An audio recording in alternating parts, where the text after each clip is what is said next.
Hey everybody, welcome back to my channel. It's your girl Mercy and I'm back here with another video.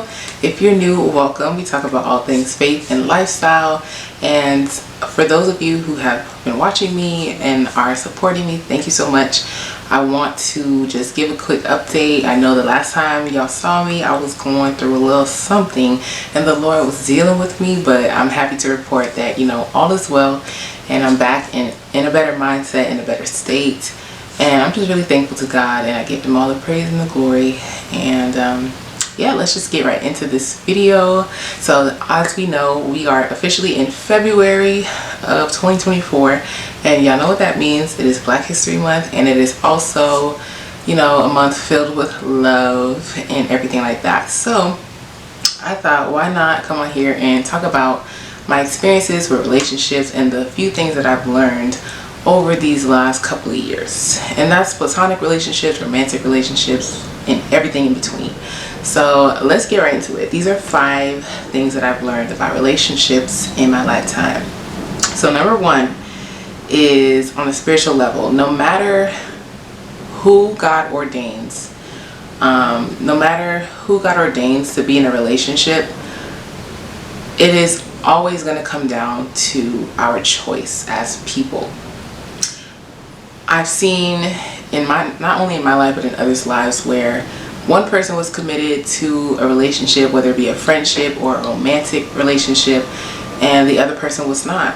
And although they were ordained by God to be a relationship, it will never work unless both people are willing to commit.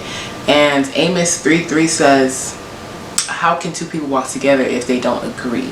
And so it's always going to come down to the fact if we agree. And so no matter what God is saying, not saying that his words are not true, if God is telling you that, hey, this person I sent you, this person is supposed to be in your life, and you're getting all these dreams, you're getting all these signs, but you're not seeing the reciprocation from them, you're not seeing their commitment, you're not seeing just any, like, their character is not showing that they want to be in a relationship with you, then let it go. Let it go. That leads me to my next point, that even if God does ordain relationships, let's say in that instance that one person is committed but the other one not so much, there is a fine line between accepting grace or accepting disrespect and extending grace. And a lot of times I found myself in situations where, like, I felt like this was God ordained, but yet the person wasn't showing commitment to whatever kind of relationship it was.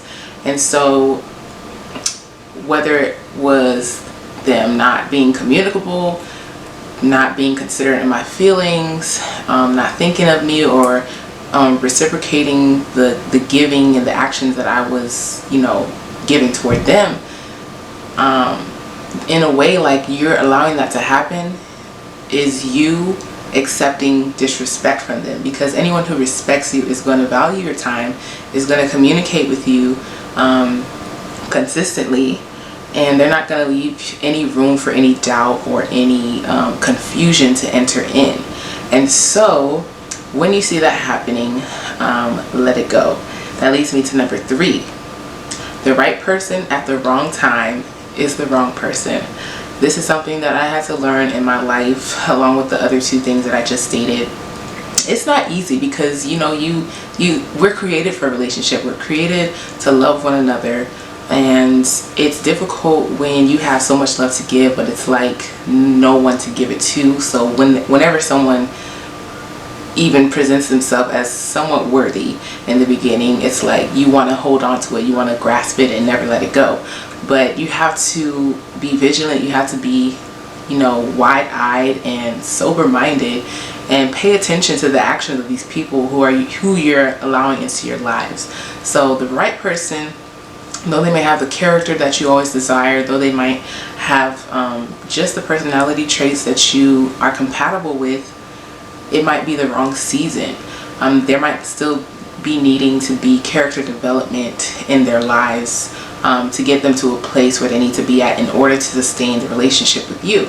And though we may not see it, though in our eyes it may be all butterflies and roses and everything just looks perfect and seems perfect, so why not now? God has timing for everything. There is a time and a season for everything under the sun. And so though God may present you with a wonderful person, if it's not time, then it will not work. So don't try to force your hand. Don't try to make it happen. Just let it go. Focus on wherever God is, leading you, and let him develop you, because a lot of times we think we're ready for relationships and things like that. And when we think we're ready, that should be a red flag and a sign to tell us that we're not ready.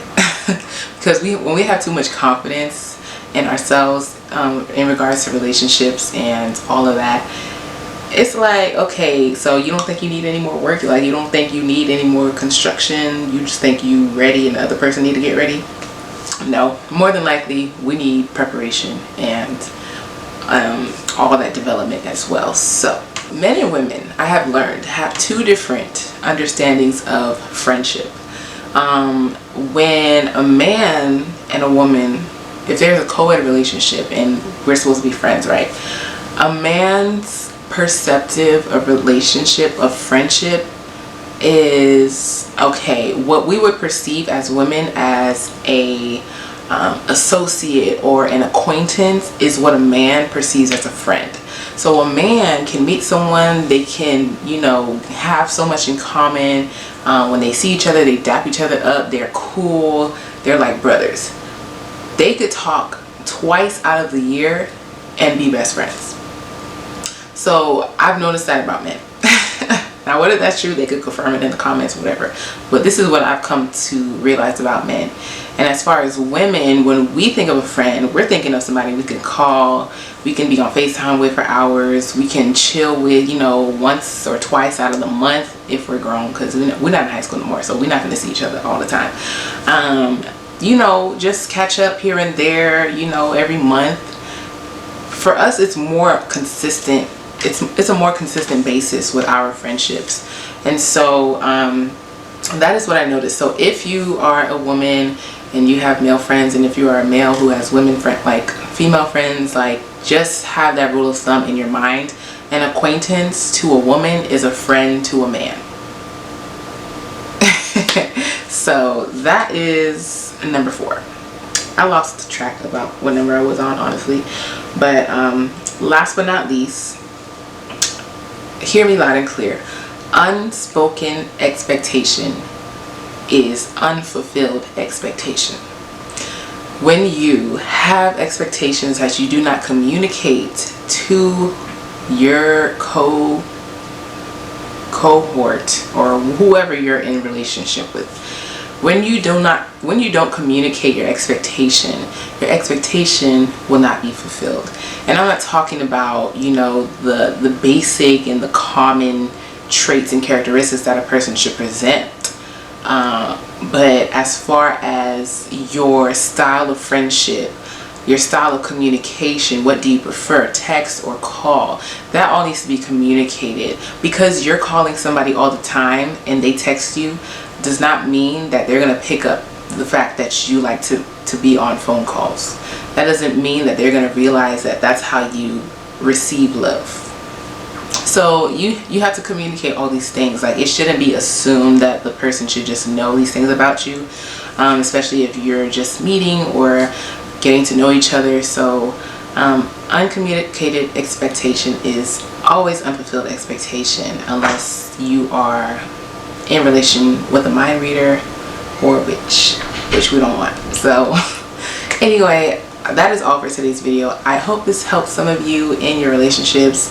And yeah, I just pray that God blesses you all in your relationships, your friendships, and that he gives you wisdom and discernment, especially in this hour, to know who is truly your friend, who is truly called to you. And yeah, so I'll see you guys in the next video, and I'll talk to you later. Bye. Mwah.